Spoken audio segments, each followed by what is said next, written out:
getting at Russell Wilson will be key. I think Jalen Ramsey's coming back this week for a reason, because you got DK Metcalf and Tyler Lockett to deal with. I think that the Rams will be ready. I think they'll show up, and I think that their defense, more importantly, will show up because of the way, the team wet the bed in their last loss. I just have this funny feeling. Usually when it comes to the Rams and Seahawks, Max, they always play one another tough, and whatever our expectations are, somehow, some way, it always ends up being a tad bit differently. It will be competitive, but I think that the Rams defense in this particular instance is going to be more reliable than the Seahawks offense, in my personal estimation. It's a great rivalry. The NFC West is stacked with them and stacked with excellent teams. And here's another example. And you're right.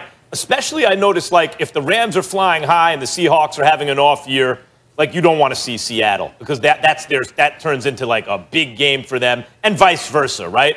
They'll be the thorn in each other's side. And here they both have legitimate title hopes. If the Seahawks can get the defense together, and the Rams have to, play their best in order for that to happen. But I like the Seahawks offense here. First of all, they just lost.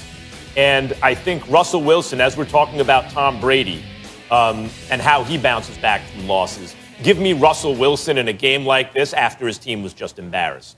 The Rams have a really good defense, as we know. You mentioned Aaron Donald. Cowboys' first week scored 17 points. Cowboys have a good offense. It's week 1. Otherwise, they played the Eagles, the Giants, Washington, the Niners, the Bears. Stop me when you hear a team with a fearsome offense, right? Mm-hmm. They have 2 losses this year.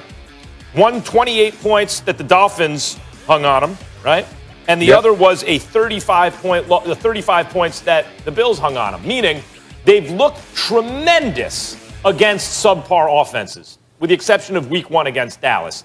And again, this is a COVID year. Teams couldn't practice, all that stuff. Mm-hmm. Before they start playing football, you get funky kind of outcomes. It's not that the Rams don't have talent there, Stephen A. They do. But when they've faced real offenses, those offenses have been able to hang points on them. I expect the same thing here, especially since, people forget, because Metcalf and Lockett are so good, you're thinking about those kind of big plays. Russell Wilson can still link up with his tight ends, even before you talk about the run game. There's all kinds of options he has on offense as one of the great quarterbacks of all time in his prime, having an MVP caliber season, knowing I just talked about the stopper that Tom Brady has to be, knowing that he has to be the stopper. He's the one, after a loss, he's the one quarterback in football, there's only one, where the team goes to him every single week and says, win a shootout. You got to win a shootout again this week, and most times he does. I expect him to do it against a formidable defense again this weekend. Let me tell you something right now, Max. First of all, let's be careful about what we're talking about when we say the Miami Dolphins dropped 28 on the Los Angeles Rams. The Los Angeles Rams gave up 55 yards rushing, 93 yards passing. They lost that game because their offense gave the ball to Miami and didn't require them to do anything. Miami's offense did virtually nothing in that game.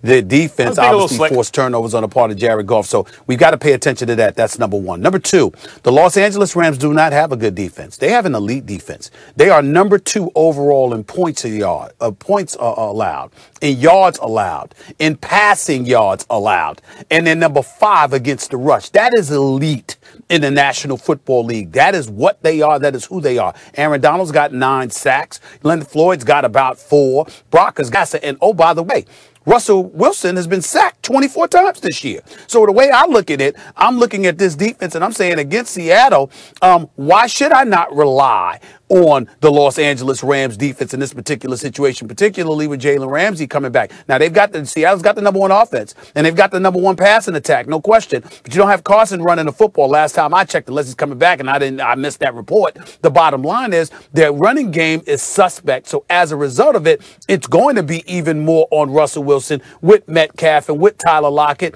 And that means you have much more opportunities if you're Aaron Donald and the crew to get to Russell Wilson. I think this is going to be close, but I think that the Rams defense should be more trusted in this particular situation than Seattle's offense. I mean, but Seattle's offense hangs big numbers on people week in and week out. And I'll say this about the Rams defense. Look, Aaron Donald, to me, when I think of the greatest defenders I've ever seen, he's one of them. He might be like, if you're talking about defensive tackles, he's probably my number 1 of all time. that I've seen, right? I think of LT, the greatest defenders, LT and Deion Sanders and Reggie White and Bruce Smith and J.J. Watt recently. Aaron Donald, I think of him with those guys, and not at the end of the pack either. He's squarely in the middle of that pack, right? So I'm not doubting his talent or the Rams' ability, but I will point something out. When you talk about like how they are against the run and how they rate so highly across the board. The Cowboys have no offensive line this year, right? Up front in particular, they can be devastating with Donald. The Giants not only have no offensive line, but they have no Saquon Barkley.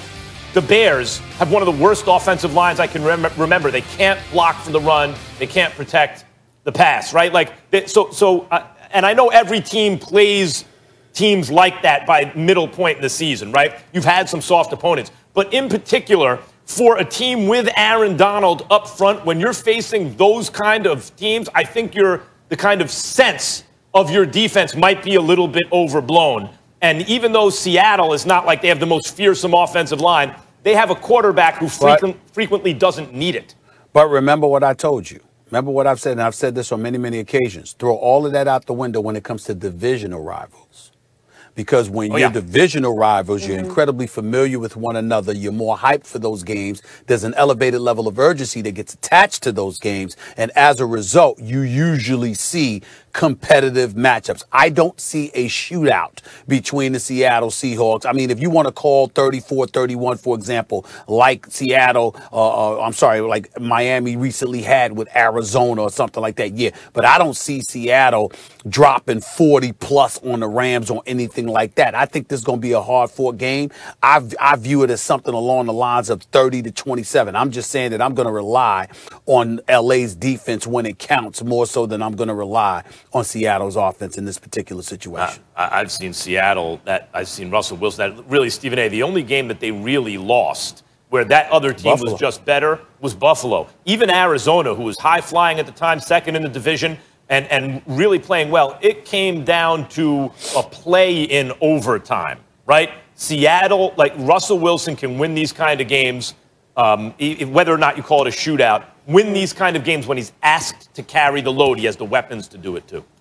Well, Stephen A., you talk about the importance of this divisional game and it having a little bit more oomph behind it. Well, as we know, the Seahawks, they are the division leaders right now, 6-2, but the Cardinals and the Rams are both 5-3. So depending on the outcomes of the games this weekend, we could be looking at a three-way tie in the NFC West. So this is a very big game. Division in football. The Seahawks know that. And, of course, you know, the Seahawks third in offensive efficiency, the Rams third in defensive efficiency. So this is going to be a good one.